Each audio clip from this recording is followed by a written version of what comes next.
Sanibona bafethu uvane lo. Hayi igwebu selehlile bafethu, igwebu selehlile. Ngihambile nje ngalala ngayicabanga kahle le ndaba le. Awekho amateam angaluzi, awekho amateam angawini. So Orlando Pirates igame eyidlala elandelayo iyodlala against Mamelodi Sundowns. Yabo. So ngeke ungabe frustrated as a fan ubona i-team yakho idliwa amagame awu2 elandelana. Iyodlala i-semi-final against Mamelodi Sundowns. Bodlala ama-games awu2 kulandelana. First leg and the second leg. In between those games kuzoba khona igame yeStellenbosch. Yabo. So Orlando Pirates yona right now ayikho kwi-form right and ama-team ezobhekana nawo kulama games alandelayo ama-team aqine ngempela. So ukuyibona idliwa ama-games awu2 kulandelana lo ngempela kuyayifrustrate each and every fan. Noma yipi fan ingaba frustrated ukubonena ama-results kanjalo kodwa ke kumele kuyiwe phambili bafethu, kumele kuyiwe phambili namhlanje. Ngizoshaya ilook ahead. Njengoba ngizoshaya ilook ahead nje bafethu, I've watched Mamelodi Sundowns. Ama-game awu2 Mamelodi Sundowns ngiwabukile, even though I didn't see ama-preseason games with Sundowns because they usually don't televise ama-preseason games ama-team amancane. So I saw ama-preseason games Orlando Pirates. Orlando Pirates they look decent nge-preseason, but ke so far since bebuyile they don't look like i-team nje ehlangene. Yabo bakhombise ngathi i-team ehlangene abajita. Even the combination eyenziwe ucoach yabo doesn't suit the style of the Orlando Pirates. Yabo there are so many new players who are being played. Isidingo singekho. So when I try to look at this game, le game le bafethu izoba kabili. It's either i-Orlando Pirates izohlambalazwa noma i-Orlando Pirates izowina ngoshwele. It's either Orlando Pirates izohlambalazwa kule game. Siyodlala esigodini bafethu ngo-3 Saturday 16 August ngomgqibelo bafethu, ningakhohlwa sold out. Nifike early niyobukela le game le. Nifike early bafethu. Uma fans Orlando Pirates azobeyile, angifuni ukubona kungenwe groundini madoda. Ngicela nje ningangena egroundini, ningajejeli lutho coach, ningayenzi leyo nto. Ibani professional. Libe nje professional, lisebenzisa amazwi mina ngifuna ukusebenzisa amazwi. But ningajejeli lutho ku coach bafethu because leyo nto leyo izofaka Orlando Pirates enkingeni. Sekumele manje pay ama-fines, sekumele manje ama-fans angeze egroundini. Yabo. So ngempela igwementi kanjalo. So Mamelodi Sundowns they played their first game. Yabo they played their first game ku-MTN. They played against i-Richards Bay. Bashaya nje i-Richards Bay kabuhlungu kabi. Bashaya kabuhlungu kabi i-Richards Bay. Second game, i-Betway Premiership they played against i-Chippa United. They drew 1-1 with i-Chippa United. They played ibhola elimnandi ne-Chippa United idike nayo. Bibanikeza i-Chippa United biya pound for pound with i-Mamelodi Sundowns. They knew how to defend with the Sundowns. Bashanga mid block. Abantu abaningi ke I always tell them ukuthi the only way to beat Mamelodi Sundowns is to play strong players in that midfield.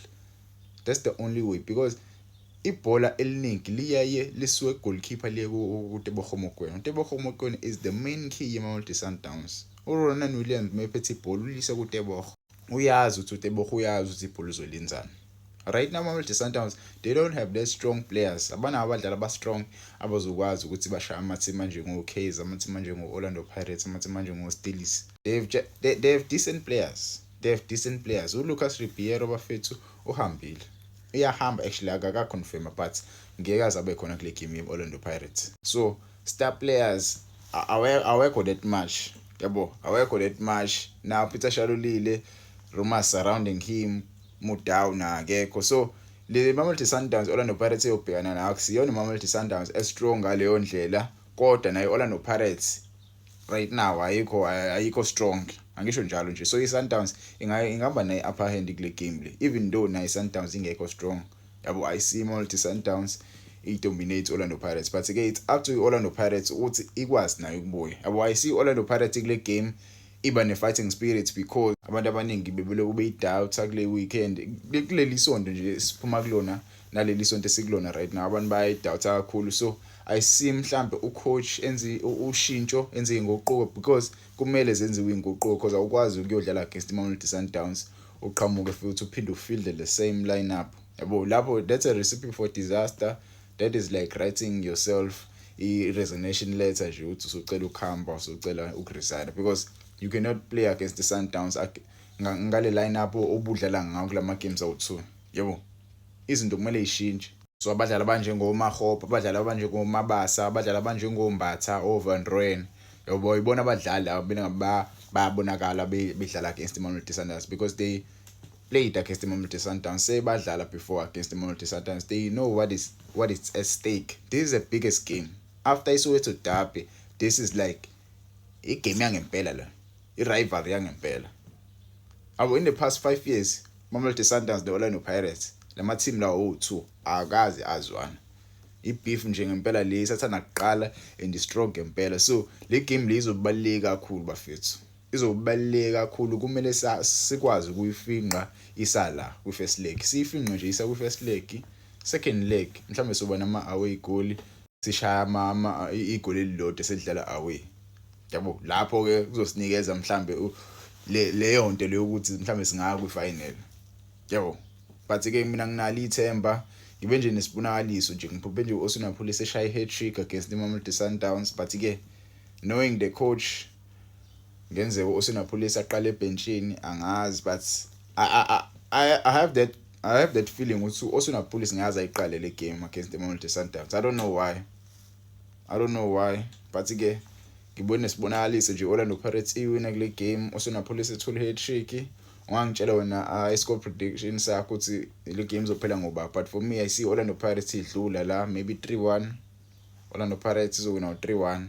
I'm not being biased, it's just that yabo into nje nami ngiyibonile leyo, ngibonisiwe ukuthi Orlando Pirates ngenzeka la idlula ngo-3-1. Ungangitshela wena score prediction sakho, but ke it will be a tough match. Don't wanna lie, it will be a tough match for both Orlando Pirates and Mamelodi Sundowns. It's a good test for Miguel Cardoso going to this season.